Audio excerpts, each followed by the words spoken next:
ఆ రెండు పార్టీల మధ్య పచ్చగడ్డి వేస్తే భగ్గుమనే శత్రుత్వం ఉందనుకుంటారు.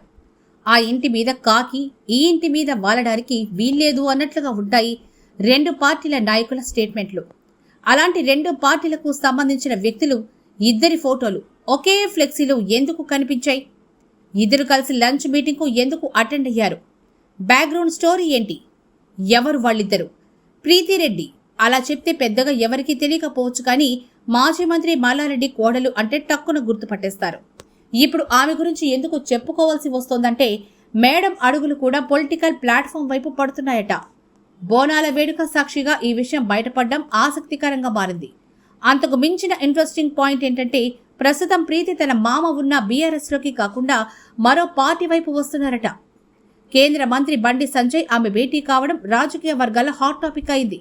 ఆదివారం పాత బస్తీలో జరిగిన బోనాల వేడుకల సందర్భంగా మేకల మండికి చెందిన ఓ బీజేపీ నేత ఇంట్లో బండి సంజయ్తో ప్రీతిరెడ్డి లంచ్ మీటింగ్కు అటెండ్ అయ్యారు.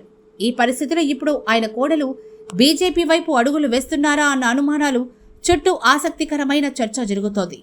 బీఆర్ఎస్ అధికారంలో ఉన్నప్పుడు రకరకాల కార్యక్రమాల్లో పాల్గొన్నారామె. ఇప్పుడు యూనివర్సిటీ వ్యవహారాలు తప్ప రాజకీయంగా ఎక్కడ కనిపించడం లేదు.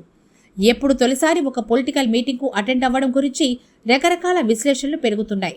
మల్కాజ్గిరి ఎంపీ ఈటెల రాజేందర్కు బండి సంజయ్కి మధ్య మొదటి నుంచి గ్యాప్ ఉంది అన్నది రాజకీయ వర్గాల మాట. ఇటీవల ఆ వార్ ఓపెన్ అయిపోయింది కూడా. నువ్వా నేనా అన్న రేంజ్కి వచ్చేశారు ఇద్దరు. ఇలాంటి పరిస్థితిలో గత పార్లమెంట్ ఎన్నికలు బీజేపీ టికెట్ ఆశించి భంగపడ్డ భద్రారెడ్డి భార్య ప్రీతిరెడ్డితో బండి భేటీ అవ్వడం ప్రాధాన్యతను సంతరించుకుంది.